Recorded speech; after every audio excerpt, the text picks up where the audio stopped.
Shalom, Shalom Aleichem B'Shem HaMashiach, salam sejahtera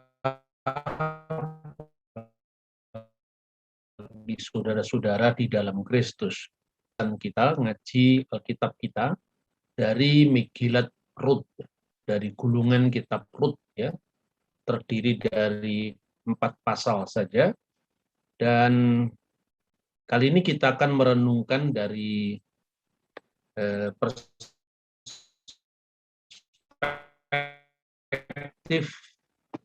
tafsir Kristen dengan tafsiran Yahudi. Jadi, sebagaimana sering dipahami,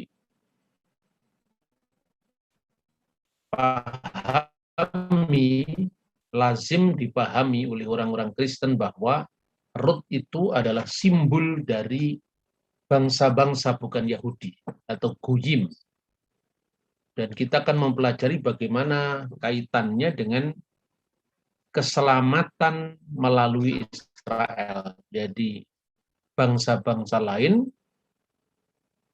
yang disimbolkan dengan Rut dan bagaimana mengenai keselamatan bangsa-bangsa melalui Israel. Nah, saudara-saudara, setiap kita membahas satu kitab akan dengan naskah-naskah kuno yang memuat manuskrip kitab suci. Jadi seperti yang sering saya sampaikan bahwa naskah terkuno dari kitab Tanakh atau Perjanjian Lama kalau dalam bahasa orang Kristen itu paling tua berasal dari abad 10 setelah Masehi. Tetapi dengan ditemukannya naskah-naskah Laut Mati, kita memiliki naskah kuno yang berusia lebih dari 1000 tahun dari abad ke-10, sehingga sampai hari ini naskahnya berusia 2000 tahun lebih, ya. Ini salah satu contoh temuan dari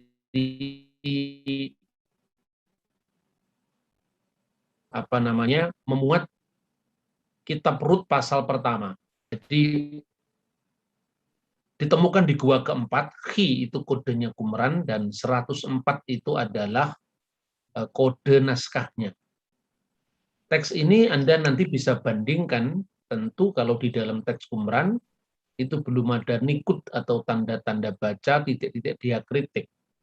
Tapi di situ kalaupun ada perbedaan, itu rata-rata itu adalah perbedaan dalam cara penulisan, seperti yang sudah sering kita bahas. Jadi teks ini menyaksikan tentang pasal 1, ya, pasal 1, dan yang paling atas itu sayangnya saya tidak berhasil untuk memperjelas itu, ya, goresan huruf-huruf Ibrani itu. Jadi sampai hari ini Anda bisa bandingkan dengan naskah Masoretik dari teks yang sama, pasal pertama, ya, misalnya Wayehi bime sepotha sopetim. Pada zaman memerintahnya para hakim, Wayehi ra'abba arets, maka ada kelaparan di negeri itu. Waya, seorang laki-laki, ya, meninggalkan pergi dari Bethlehem di wilayah Yudea, lagur bis Moab. Lalu dia menuju ke tanah Moab, ya. Dia wiisto bersama istrinya, Ushani Banaf, dan bersama kedua anaknya. Anda perhatikan ini dalam naskah Qumran, naskah Masoretik itu tidak ada perbedaan. Lalu ada satu contoh lagi, itu adalah naskah yang ditemukan di Qumran juga, gua kedua. Khi itu kode Qumran, ya, 16 itu kode naskahnya, atau kadang-kadang disebut dengan dua Rut Alef. Jadi dua, maksudnya di gua kedua Qumran, kitabnya kitab Rut, dan itu naskahnya naskah Alef. Berarti ada naskah Bet, artinya ada naskah yang perbandingannya, karena tidak hanya satu ditemukan naskah itu. Nah, saudara-saudara bisa melihat goresan dari huruf yang paling atas ya, karena ini naskah ini ada kerusakan ya. Kemudian bisa dibandingkan dengan huruf yang saya beri tanda merah itu. Huruf yang saya beri tanda merah itu sebetulnya mengawali sebelum kata yang kedua ya.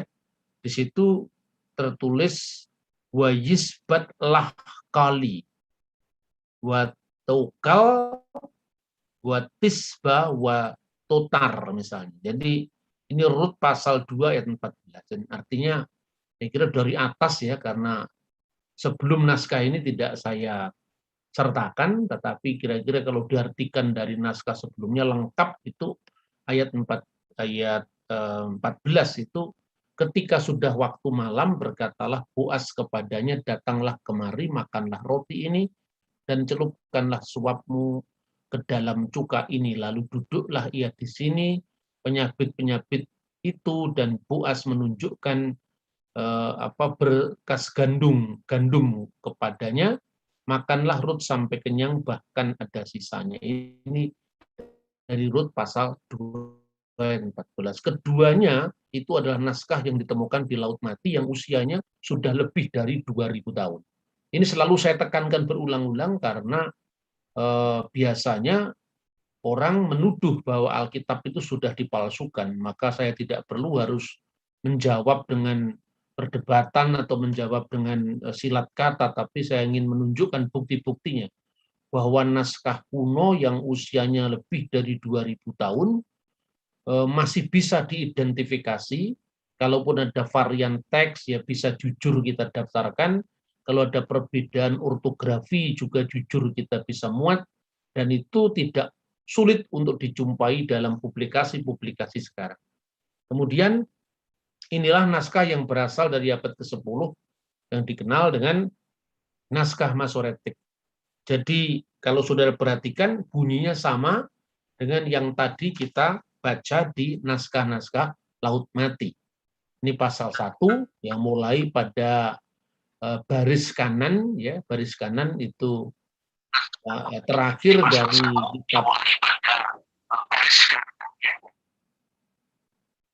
dari kitab Hakim-Hakim, dan kemudian itu masuk dalam Megilat Rut ya, gulungan kitab Rut. Nah, saudara-saudara, bagaimana asal-usul kitab ini sebelum kita membahas isinya ya? Teori-teori yang muncul mengenai siapa penulis kitab Rut. Kadang-kadang dalam beberapa tafsir kitab suci cuma dikatakan penulisnya tidak jelas. Tetapi kalau kita lihat dari zamannya, tidak setidak jelas dan apapun dalam konteks kitab suci yang usianya ribuan tahun dan zamannya itu berasal dari pertengahan abad ke-11 sebelum Masehi. Kira-kira seperti itu. Jadi ini pasca Musa ketika pada masa Hakim-Hakim, sebelum Israel menjadi kerajaan. Ya, setidak pasti apapun untuk ukuran naskah kuno itu pasti. Ya, setidak pasti apapun dalam anggapan orang modern, untuk ukuran naskah kuno itu lebih pasti. Karena terlalu banyak manuskrip pembanding, dan kalaupun ada perbedaan dalam konteks misalnya penafsiran para teolog, itu kan sebetulnya bisa diuraikan metodologinya, terus kemudian asumsi-asumsi yang diambil dari data-data atau naskah-naskah yang dimasalahkan. Dari sudut metodologinya itu apakah ilmu kritik salinan saja atau kritik bentuk, itu kan bisa. Dalam Kristen itu bisa dibahas dengan fair. Jadi artinya kita tidak bisa mengukur otentisitas kitab suci dalam ukuran naskah yang baru muncul, misalnya tulisan dari naskah Majapahit dari abad ke 15 atau naskah Sriwijaya abad ke-7 tentu tidak seperti itu. Jadi kalau naskah dari abad ke-7 saja misalnya Prasasti Kedukan Bukit itu bisa mengandung saling silang tafsir, apalagi naskah yang berasal dari abad 11 sebelum Masehi. Nah, beberapa pendapat bahwa buku ini disusun sebagai permintaan maaf atas kedudukan Raja Daud selama masa hidup Daud, ya. Dan mungkin Nathan, ya, dihubungkan dengan Nathan. Itu kan spekulasi-spekulasi dari para teolog. Ada pendapat lain yang memandang buku ini sebuah polemik pro Daud yang disusun pada masa pemerintahan Daud. Pemerintahan Salomo yang panjang dan relatif memberikan konteks yang ideal bagi pengembangan budaya termasuk sastra, yang di sini merupakan salah satu mekarnya sastra itu yang paling mungkin untuk bagaimana penulisan kitab ini, katanya seperti itu. Kitab Rut memiliki kemiripan yang lebih dekat dengan apa yang disebut narasi Yahwist. Ini bagi ahli-ahli Perjanjian Lama yang menganut teori sumber. Ya, sekalipun dalam hal ini saya tidak menganutnya. Tentang peristiwa dan kisah-kisah dalam 1-2 Samuel, ketimbang kisah-kisah dalam 1-2 Tawarik dan kitab Ester. Ada banyak sekali pandangan. Dan ini dalam kekristenan bebas-bebas saja. Serangkaian frasa yang menyerupai ekspresi yang ditemukan dalam literatur Israel sebelum masa Elisa dan menafsirkan dugaan adanya pengaruh bahasa Aram sebagai bukti dialek Ibrani di wilayah Israel Utara. Jadi artinya setelah perpecahan kerajaan Israel. Ada yang menyarankan bahwa kitab ini mungkin disusun di Israel Utara pada abad 9 sebelum Masehi. Namun tidak dijelaskan mengapa kisah indah tentang asal-usul Daud begitu penting bagi seorang penulis yang tinggal di wilayah Israel Utara. Sebab wilayah utara setelah perpecahan dengan wilayah selatan, itu dia tidak bisa menemukan legitimasi dari kekuasaan kerajaan Yerobeam karena bukan keturunan Daud. Lalu kenapa kitab ini diusulkan ditulis di wilayah utara, sementara justru wilayah utara itu justru menghindar dari identifikasi para penguasanya dari Daud, karena itu bukan keturunan Daud, itu adalah orang kepercayaan Salomo. Tetapi kalau Israel kalau Yehuda yang di sebelah selatan, tentu itu pasti ada pengagungan terhadap Raja Daud. Tapi apapun yang kita bahas ini, sesungguhnya kebebasan dalam taraf yang cukup tinggi itu telah diterapkan bagi telaah kitab suci yang mungkin tidak pernah diterapkan kepada kitab suci manapun selain Alkitab. Jadi ini yang harus saya tekankan berulang-ulang, karena tentu tidak bisa membandingkan misalnya naskah yang begitu beragam, mulai dari kira-kira zamannya Musa, ya ada yang memberikan penanggalan untuk kira-kira abad ke-14 sebelum Masehi, ada yang memberikan penanggalan abad 13 sebelum Masehi, sampai abad pertama Masehi, yang terakhir yaitu ketika Rasul Yohanes menulis surat-suratnya dan kitab Wahyu dan Injil Yohanes. Lalu pandangan dari orang Yahudi secara khusus yang tercermin dalam Talmud, kalau kita bandingkan dengan sistematika Kristen, jadi Alkitab kita ini mengikuti Septuaginta dan Vulgata, sekalipun naskahnya naskah Ibrani, tetapi kita mengikuti sistematik dari Septuaginta yang meletakkan kitab Rut setelah kitab Hakim-Hakim. Karena memang urutan historis kronologisnya seperti itu. Tetapi di dalam urutan Yahudi, ya, yang kita teruskan juga lewat terbitan Alkitab Perjanjian Lama Ibrani Indonesia yang diterbit oleh LAI. Jadi kalau saudara membaca Alkitab hanya bahasa Indonesia, itu kita mengikuti urutan Septuaginta yang lazim, karena itu urutan berdasarkan kronologi. Sementara kalau kita membaca Alkitab Ibrani Indonesia yang diterbitkan oleh LAI, itu kita mengikuti urutan Ibrani, urutan non-Ibrani. Nah, itu saya ingin kutipkan sebuah informasi dari kitab Talmud, ya, khususnya traktat Baba Batra 14. Baraita melanjutkan urutan Ketuvim adalah Rut dan Mazmur. Ayub dan Amsal, Pengkhotbah, Kidung Agung dan Ratapan, Daniel dan Gulungan Ester, dan Esra dan Tawarik. Lalu Gemara bertanya, dan menurut orang yang mengatakan Ayub hidup di zaman Musa, karena ada perbedaan pendapat, ada yang mengatakan Ayub itu hidup di zaman Abraham, dan ada yang mengatakan Ayub itu hidup pada zaman Musa. Biarkan kitab Ayub mendahului yang lain. Gemara menjawab, kami tidak memulai dengan kitab yang mengisahkan penderitaan, katanya, yaitu tidak tepat untuk memulai Ketuvim dengan sebuah kitab yang membahas begitu luas tentang penderitaan. Gemara bertanya lagi, tetapi kitab Rut yang dengannya Ketuvim itu dibuka juga menulis tentang penderitaan karena menguraikan tragedi yang menimpa keluarga Elimelek. Lalu Gemara menjawab, ini penderitaan yang memiliki harapan masa depan dan akan penebusan. Tetapi seperti dikatakan Rabbi Yohanan, mengapa dinamakannya Rut, dieja Resvavta, karena dari dia telah lahir Daud dengan kepuasan, dengan rasa puas, dan akar kata Resvavi yang Maha Kudus kiranya terpujilah dia dengan nyanyian dan pujian. Jadi di dalam traktat ini dikaitkan bahwa penulis dari kitab Rut itu adalah Samuel, Nabi Samuel, dan memang Nabi Samuel hidup pada masa akhir dari zaman hakim-hakim. Lalu kita lihat juga bagaimana komentar dalam tafsir para rabi mengenai kisah yang dicatat di dalam kitab Rut.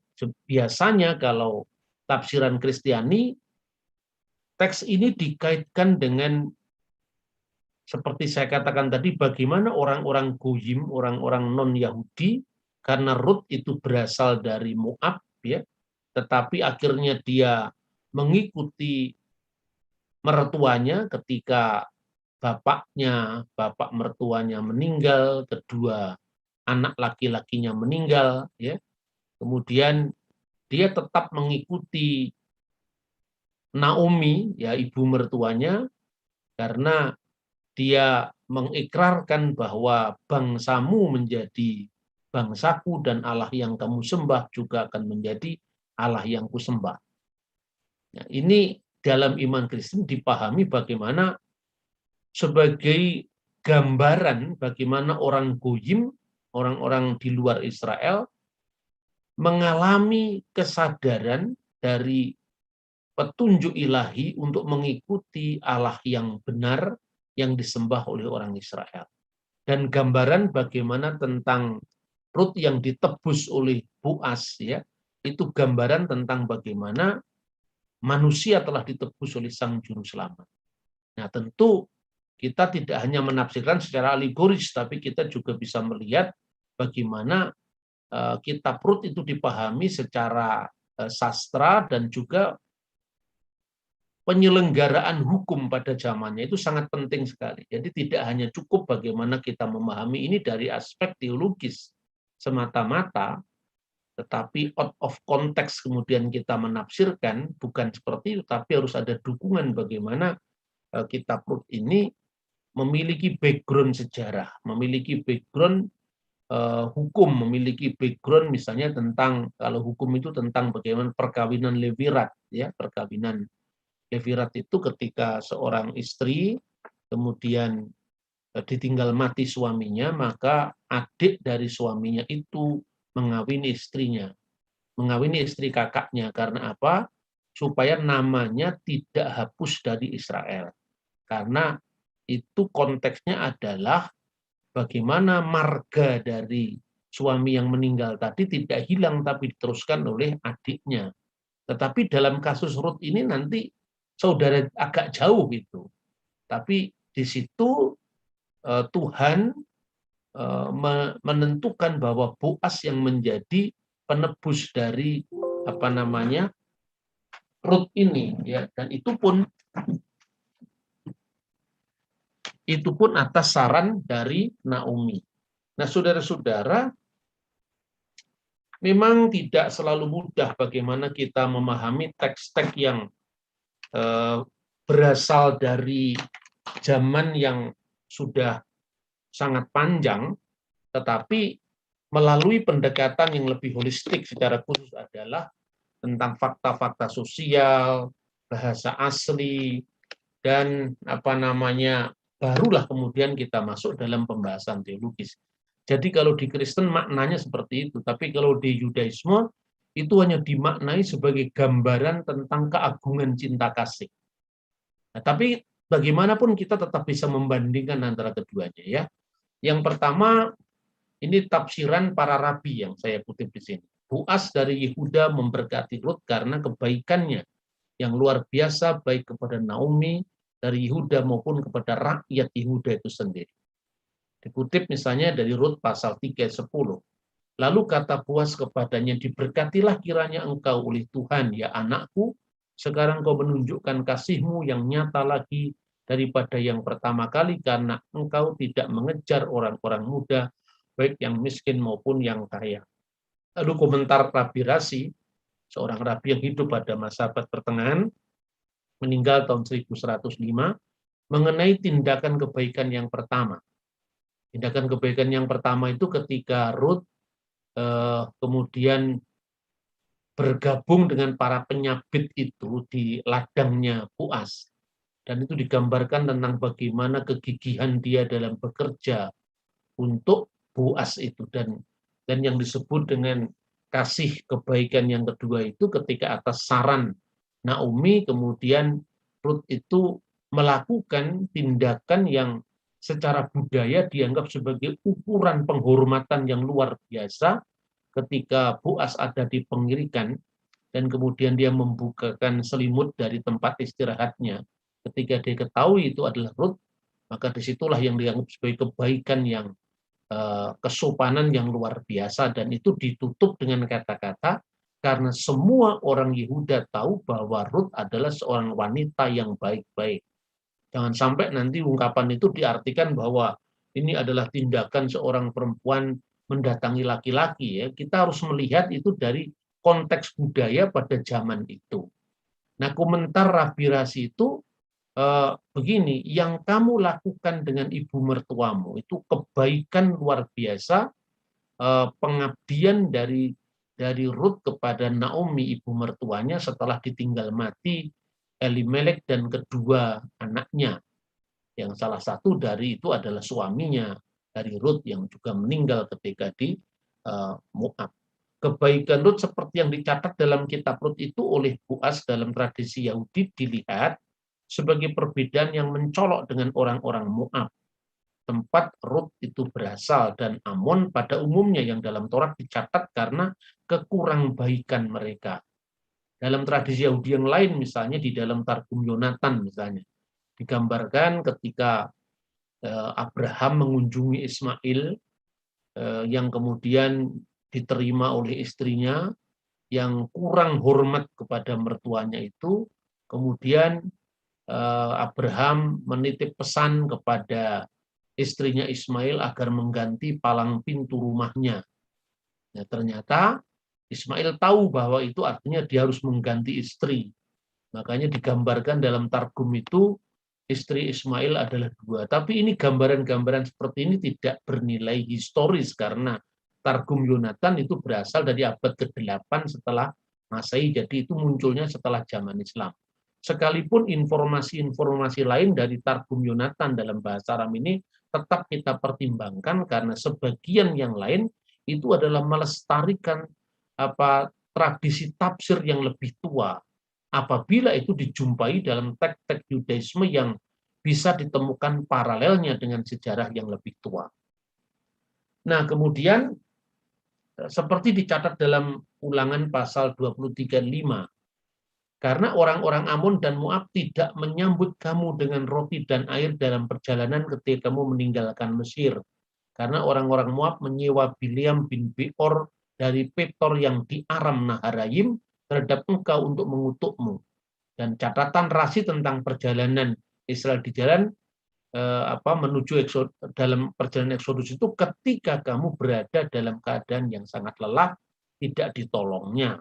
Dan itulah yang menyebabkan kenapa sebetulnya dilarang orang menikah dengan orang Moab. Nah, tapi anehnya kisah Rut itu mengecualikan larangan orang-orang Yahudi untuk sebaiknya tidak menikah dengan orang Moab, orang Amon, karena mereka tidak berlaku ramah, tidak menyambut Bani Israel dengan roti dan air ketika mereka dalam perjalanan yang sangat melelahkan. Jadi ini luar biasa, cerita Rut ini mengecualikan larangan perkawinan campur beda suku, ya, beda suku yang dalam banyak tema-tema besar Alkitab itu dianggap tercela. Kemudian menurut Rut Rabbah, jadi itu semacam komentari dari kitab Rut dari tradisi para rabi, Rut adalah saudara perempuan Orpa dan keduanya adalah putri Eglon Raja Moab, sedangkan Eglon adalah putra dari Balak. Ini tradisi Yahudi, ya. Ini dipandang sebagai upah bagi Balak karena ia membangun mezbah di Eglon, karena ia bangkit dan mendengar nama Tuhan dari Ehud dan Kira. Rut Rabbah tidak mengatakan bahwa Rut pindah agama selama ia menikah dengan Mahlon, artinya suami yang pertama sebelum dia beristri oleh Boaz. Ini bertentangan dengan literatur rabi pada umumnya yang mengatakan Rut secara resmi berpindah agama Yahudi demi menikahi Mahlon, tetapi tidak sepenuhnya beriman sampai nantinya menikah yang kedua kalinya dengan Boaz. Jadi tafsir-tafsir ini menarik untuk dibaca, tetapi tentu harus dikritisi, ya, dalam konteks misalnya tentang tradisi pada masa itu, ya, apakah kira-kira istilah pindah agama itu bukan istilah Yahudi pada zaman kemudian setelah terjadinya aturan-aturan orang yang proselyt dalam agama Yahudi menurut halakah yang mereka tentukan, ataukah itu sudah ada pada abad ke-11 sebelum Masehi? Itu tentu pembahasan-pembahasan yang tidak mudah tetapi selalu menarik dan menantang kita. Jadi tafsiran ini sulit menjelaskan mengapa Credo Rut itu diucapkan sebelum perkawinannya dengan Boaz, ketika dia disuruh pulang, ya, dan saudaranya Orpah itu memang pamitan kepada Naomi, tetapi ketika Rut dia malah tidak mau pulang dan mengatakan, janganlah kamu desak saya untuk saya pulang ke negeri saya, karena kemanapun kamu akan pergi, aku akan ikut, ya. Kemanapun kau berbaring, aku akan berbaring di situ. Bangsamulah bangsaku, dan Allah yang kamu sembah adalah juga Allah yang kusembah. Jadi ini adalah kredonya dia sebelum dia menikah dengan Boaz. Jadi kalau dikatakan bahwa Rut pura-pura seolah-olah itu hanya menikah demi menikahi Mahlon, tentu itu dipertanyakan. Ini tafsiran-tafsiran yang tentu tidak tunggal karena banyak rabi-rabi lain yang memiliki penafsiran yang berbeda. Nah, kemudian kita lanjutkan bagaimana sekarang penafsiran Kristiani. Jadi dalam penafsiran Kristen, Rut itu sebagai simbol gereja atau goyim atau non-Yahudi. Seperti banyak tokoh Alkitab dalam Perjanjian Lama, Rut itu dilihat terutama sebagai tipe dari gereja Kristus, tipus eklesia. Ini seperti disebutkan oleh Santo Hippolytus, ya, Alkitis Hippolytus dari Roma, yang menafsirkan undangan yang diberikan oleh Boaz kepada Rut, yaitu makan roti dan mencelupkan sepotong anggur ke dalam anggur itu. Dan ini adalah terjemahan dari bahasa Yunani, saya kira. Dan setelah puas makan, minumlah dari air yang diambil oleh para penuai muda. Peristiwa itu secara alegoris disimpulkan sebagai simbol baptisan yang diberikan oleh gereja Tuhan kepada para rasulnya, yang dalam kisah itu dilambangkan dengan para penuai. Kemudian mereka menimba air dari sumber yang abadi bersama-sama dengan para nabi, katanya. Maknanya apa? Setelah kasih karunia ilahi diterima dari Kristus, mereka bisa memuaskan dahaga jiwa mereka. Di sini Rut berasal dari Moab, melambangkan gereja sendiri yang adalah tidak hanya berasal dari Yudaisme, tapi kemudian berasal dari bukan Yahudi. Dan kita tahu bahwa gereja Yahudi dipimpin oleh Rasul Yakobus di Yerusalem, tapi segera setelah itu akan muncul gereja bukan Yahudi dari Antioquia Syria yang dicatat dalam Kisah Rasul pasal 11 ayat 26. Maka lebih khusus lagi, dia bukan sekedar tipus eklesia, tapi juga tipus gentium. Jadi bukan sekedar simbol gereja, tetapi juga simbol bagi gereja-gereja bangsa-bangsa non-Yahudi yang bertobat ke dalam iman kepada Kristus. Dan kaum Moab menjadi anggota komunitas Tuhan setelah meninggalkan semua milik nenek moyangnya. Properti dari Moab ditinggalkan semua oleh Rut, dan karena alasan itu Rut dilihat sebagai sosok Gentile Christianity, kekristenan bangsa-bangsa lain yang menolak Avodah Zarah, penyembahan asing, karena dia tidak lagi menyembah ilah-ilah bangsanya, tapi menyembah Allah yang disembah Israel, dan berbalik dengan penuh semangat kepada iman Kristen. Nah, jadi itu yang ditekankan dalam penafsiran-penafsiran Kristen. Jadi ungkapan dalam Rut pasal 116 itu sangat penting, ya. Jadi janganlah desak aku meninggalkanmu dan pulang dengan mengikutimu, sebab kemana engkau pergi, di situ pula aku akan pergi, kemana engkau bermalam, di situ aku akan bermalam. Bangsamu adalah bangsaku, dan Allah yang kamu sembah adalah Allah yang aku sembah. Fakta bahwa Rut dikecualikan dari larangan Alkitab agar Israel tidak menikah dengan Bani Amon dan kaum dari rasnya, dan ia masuk dalam persekutuan umat Israel, dijelaskan dengan mengacu pada 1 Timotius pasal 1 ayat 9. Hukum Taurat itu bukan bagi orang yang benar, melainkan bagi orang yang durhaka dan lalim, kata Rasul Paulus. Di sini Rut adalah wanita saleh yang mampu mengatasi sanksi yang tertulis dalam Ulangan pasal 23 ayat 4 tentang larangan Israel untuk menikah dengan bangsa Moab dan bangsa lain. Rut bisa dianggap sebagai model karena kesetiaannya kepada Naomi, wanita Israel itu, yang dengannya ia bersumpah untuk tinggal sampai mati. Jadi keagungan kasih yang abadi. Bangsa Israel sebagai bangsanya dan Allah Israel sebagai Allah yang disembahnya adalah teladan bagi para petobat yang dipanggilnya untuk tekun di dalam Dia. Nah, saudara-saudara, karena itu dalam tafsir Yahudi pun akhirnya, sekalipun tidak secara eksplisit bisa dibaca langsung dari tipologi Rut itu, tetapi dalam bagian yang lain, ya, misalnya Midrash Bereshit Rabbah 12, kita membaca hal-hal yang diciptakan sempurna oleh Tuhan karena manusia berdosa telah menjadi rusak dan tidak kembali ke kondisi sempurna seperti semula, sampai datangnya anak yang dinamai Peres, menurut nubuat dalam Kejadian pasal 37 ayat 29 dan Rut pasal 4 ayat 18, yaitu sang Raja Mesias dari suku Yehuda. Jadi sekalipun mungkin penafsiran Yahudi tidak terlalu eksplisit mengaitkan kitab Rut sebagai tipe dari umat Goyim yang bertobat kepada Israel yang dikaitkan langsung dengan Mesias, tetapi dalam tafsiran Midrash, yang itu adalah Midrash untuk kitab Kejadian, itu disinggung tentang Rut pasal 4 ayat 18 mengenai anak yang dinamakan Peres. Dan itu apa? Kita bisa lihat ini.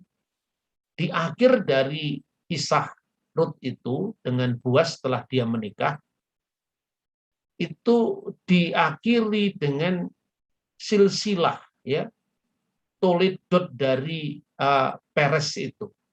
Jadi inilah toledot atau keturunan dari Peres. Peres memperanakkan Hezron, Hezron memperanakkan Ram, Ram memperanakkan Aminadab, Aminadab memperanakkan Nahason, Nahason memperanakkan Salmon, Salmon memperanakkan Boaz, Boaz memperanakkan Obed, Obed memperanakkan Isai, dan Isai memperanakkan Daud.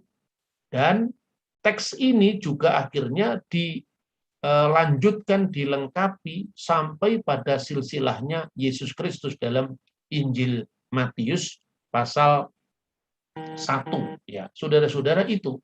Tapi sebelum kita mengakhiri teks ini, kita bisa membaca dulu bagaimana tadi sudah saya singgung tentang pertemuan dari Rut dengan Boas ya, tetapi kita bisa membaca lebih lanjut dari pasal 4 sebelum kita mengakhiri teks ini ya. Jadi tadi sudah saya sampaikan tentang Rut dan Boas di tempat pengirian, kemudian pengirikan dan di situ bagaimana dia menunjukkan rasa hormatnya kepada sang majikan itu yang sesungguhnya adalah kerabat dari Elimelek sendiri, tapi agak jauh kekerabatannya karena Elimelek tidak punya anak selain 2 anaknya yang sudah menikah tadi. Kemudian Naomi mengatur sebuah rencana untuk kebahagiaan Ruth agar kemudian dia bekerja pada Boas dan menunjukkan sikap sopan dan sikap baktinya untuk tentu wilayah masyarakat patrilineal di Timur Tengah pada saat itu. Lalu pasal 4 kita bisa lebih jelas belajar dari sini ya. Ayat 1, Boas telah pergi ke pintu gerbang dan duduk di sana. Kebetulan lewatlah penebus yang disebutkan Boas itu. Jadi kira-kira seperti ini, Elimelek itu memiliki warisan tanah. Nah, warisan itu karena Elimelek sudah meninggal, kedua anak laki-lakinya sudah meninggal, dia tinggal sendiri, Naomi, bersama menantunya tadi yang sudah tinggal mati suami tadi. Lalu dia menawarkan untuk dijual. Nah, ini berkaitan dengan gagasan perkawinan kuno yang disebut perkawinan levirat. Levirat itu perkawinan dengan ipar sebetulnya. Jadi kalau seorang istri suaminya meninggal, lalu adik laki-lakinya tadi mengawini istri kakaknya yang sudah meninggal tadi untuk melanjutkan nama sang kakak supaya namanya tidak hilang dari Israel.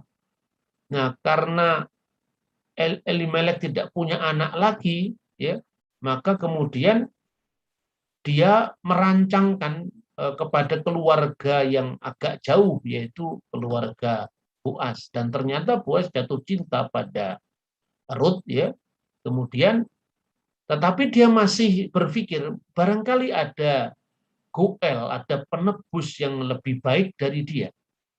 Lalu ketika orang lain itu ditawarkan tentang tanah yang akan dijual itu dengan tambahan kalau Ruth juga disertakan dalam transaksi pembelian itu, karena ini jangan dianggap itu penjualan wanita, bukan itu maksudnya.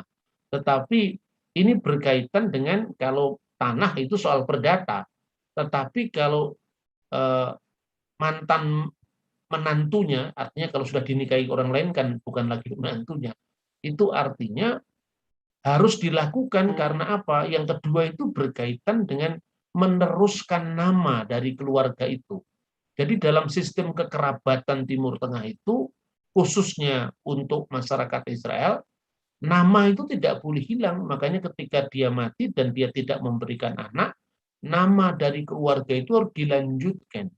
Jadi sekali lagi jangan teks ini kemudian dipahami menurut logika orang modern yang tidak mengenal tradisi perkawinan levirat, kemudian ini masa beli tanah plus ditambah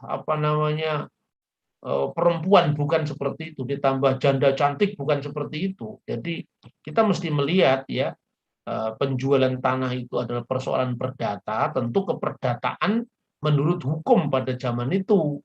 Kemudian ditambahkannya Ruth beserta dengan tanah yang dijual itu, konteksnya adalah agar melanjutkan tradisi levirat itu untuk untuk meneruskan nama, ya, untuk meneruskan nama tadi. Ya, saya kira seperti itu konteksnya. Lalu kenapa dia pergi ke pintu gerbang? Nah, pintu gerbang itu kalau menurut tradisi kuno ya, itu artinya adalah tempat pengadilan. Nah, tentu ketika bicara pengadilan juga jangan membayangkan itu adalah gedung yang sudah permanen seperti di zaman sekarang. Ya, pengadilan-pengadilan di Timur Tengah itu tidak sama dengan pengadilan Yunani.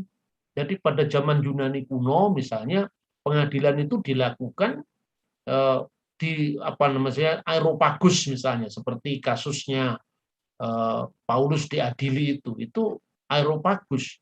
Di situ ada pengacara, ada advokat lah, ada parakletos, advokat itu bahasa Yunaninya, yang membela, kemudian ada hakim yang menuduh, dan tempatnya itu ada di gedung. Itu budaya Yunani. Tapi dalam budaya Timur Tengah, pengadilan itu diselenggarakan bisanya di gerbang kota. Mengapa di gerbang kota? Logikanya apa? Ini praktek hukum zaman kuno. Di gerbang kota karena apa? Itu sebetulnya berkaitan dengan asas keterbukaan dalam mengadili sebuah kasus. Transparansi di dalam membuka kasus kepada rakyat yang banyak. Karena pada saat itu orang berkumpul biasanya di pintu gerbang. Makanya konteks ini adalah konteks masyarakat Israel kuno, dan ini misalnya masih bertahan di zaman Raja Daud, misalnya di dalam Mazmur ya. Mazmur 122 ayat 3. Yerusalem digambarkan sebagai Yerusalem yang didirikan sebagai kota yang bersambung rapat. Ya, disebutkan Yerusalem habinuyah keir sehu berahlah yafda. Ini konteksnya bukan sekedar bangunan yang sambung menyambung menjadi satu, gerbang-gerbang yang sambung menyambung menjadi satu, tetapi setelah ayat 3 itu masih dilanjutkan oleh ayat 5. Kisamah yasefu kisot lemispat. Jadi di sanalah telah ditaruh kursi-kursi untuk pengadilan, lemispat. Ya. Jadi kursi untuk pengadilan. Jadi pengadilannya ditaruh di pintu-pintu gerbang tembok yang bersambung rapat tadi, kisot lebet David, yaitu kursi-kursi milik dari Bani Daud, dari keluarga Daud.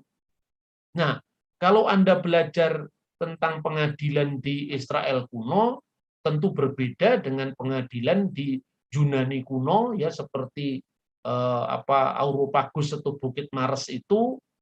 Tentu berbeda dengan misalnya Anda belajar dari sejarah kerajaan Nusantara, di mana misalnya saya pernah memberikan contoh di dalam kitab Adigama, yaitu Sang Hyang Adigama itu undang-undang yang diundangkan di masa akhir Majapahit itu bersamaan dengan menjelang Perang Paregreg, ya. Ketika Laksamana Chengho datang ke Daton Wetan itu pada awal pemerintahan Wikramawardhana, dulu adalah mantan Ketua Mahkamah Agung Kerajaan Majapahit sekaligus menantunya Raja Hayam Wuruk. Pengadilan itu dilangsungkan di bawah pohon beringin di tengah kota. Kenapa seperti itu?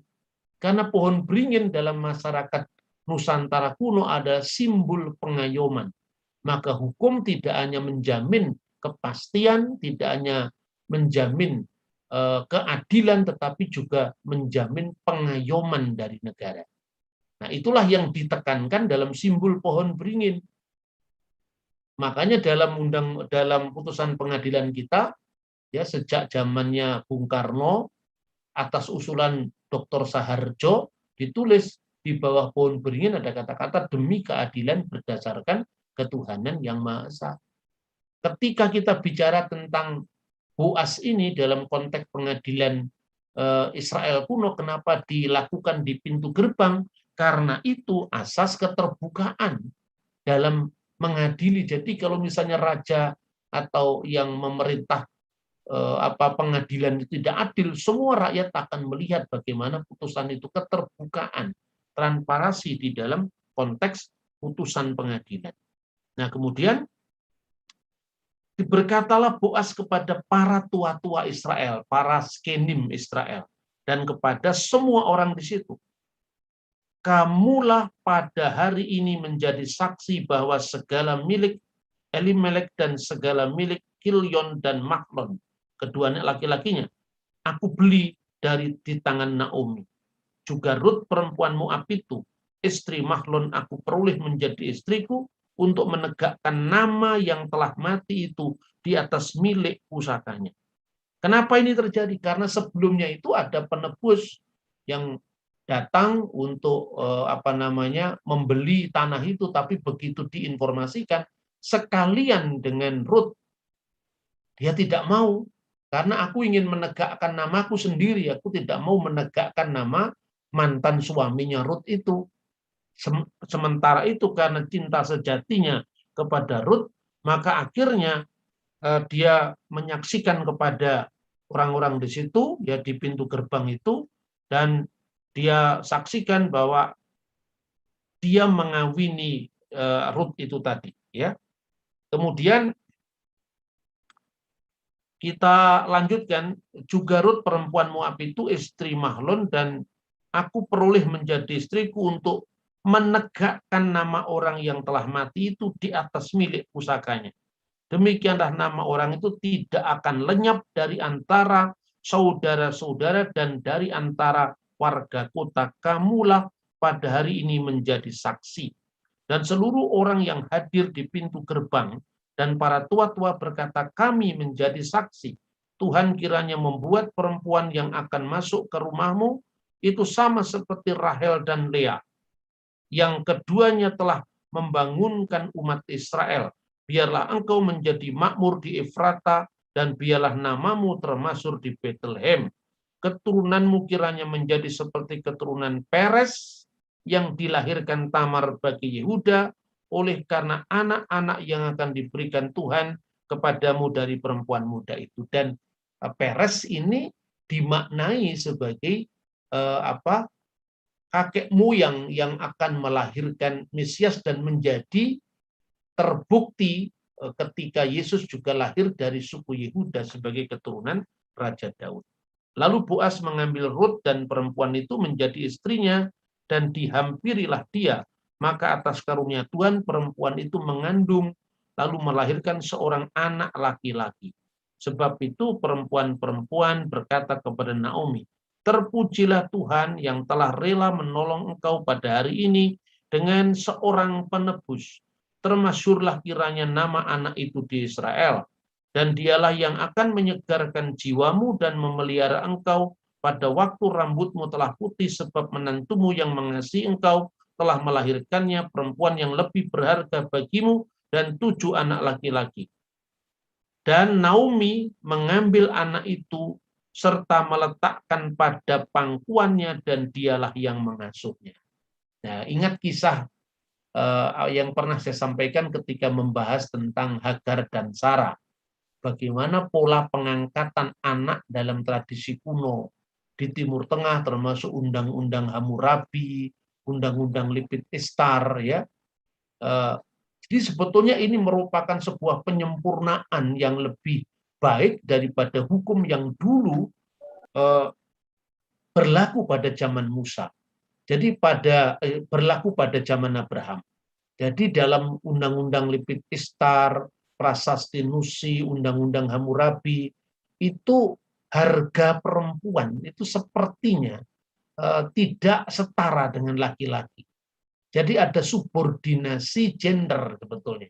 Gender perempuan di bawah laki-laki. Terbukti apa? Ketika perempuan sama sekali tidak bisa melahirkan anak bagi sang suami, perempuan itu dianggap seperti barang yang tidak berharga dalam undang-undang Timur Tengah kuno. Makanya sang suami tadi boleh menghampiri hambanya yang diusulkan oleh sang istri agar memperoleh anak dari hamba tadi. Dan syaratnya hamba itu harus melahirkan di rumah sang nyonya. Itu sebagai pembuktian bahwa itu benar-benar anak dari tuannya. Kemudian anak yang dilahirkan dari hubungan antara sang tuan dengan istrinya yang diberikan oleh nyonyanya tadi, artinya istri mudanya itu ada 2 pilihan. Dia bisa tetap anak itu menjadi anak dari hambanya tadi, istri yang berasal dari hamba tadi, tetapi dia harus pergi dari rumah sang nyonya. Atau anak itu akan menjadi anak sang nyonya lewat upacara pengangkatan anak. Syaratnya apa? Dalam Undang-Undang Limit Iftar bahwa anak itu ketika dilahirkan oleh sang hamba tadi, yang pertama menerima adalah sang nyonya, istri pertama tadi, lalu memangkunya pada pangkuannya, dan dia mengatakan, engkaulah anakku dan pada hari ini aku memperanakkan engkau. Dan saat itu anak sang hamba tadi statusnya menjadi anak sang nyonya. Kecuali apabila sang nyonya pada akhirnya memiliki anak, maka anak yang diadopsi dari hamba tadi tetap mendapat waris, tapi bagiannya separuh dari warisan anak yang dilahirkan oleh sang nyonya. Dan hak kesulungan tetap ada pada anak sang nyonya, bukan pada anak dari sang hamba. Itulah yang berlaku pada kasus Ismail. Sehingga ketika orang mengatakan, ambillah anakmu yang tunggal yang engkau kasih, yaitu Iska. Loh, sudah punya anak Ismail kok masih disebut Iska anak yang tunggal? Itu memahami menurut konteks zaman kita. Tidak dipahami menurut konteks hukum pada zaman itu. Dan oleh Tuhan itu yang disuruh tinggalkan kepada Abraham. Jadi tinggalkanlah negerimu itu bukan sekedar meninggalkan negerinya dari Mesopotamia bergerak ke wilayah Teuturi yang lain, tapi meninggalkan hukum yang tidak adil. Lah kok malah Abraham menuruti suara istrinya untuk mengambil Hagar. Tetapi dalam kasus dengan kitab Rut ini lain.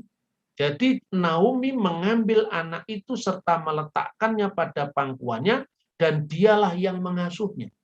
Ini adalah sebuah pembaruan hukum menurut saya, karena kalau pada zaman itu, pada zaman Abraham memangku anak itu terbukti dari Undang-Undang Limit Iftar, Undang-Undang Hammurabi.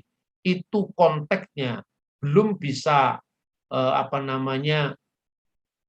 menyelesaikan ya persoalan-persoalan perhambaan, tetapi ini diadopsi dalam konteks keluarga.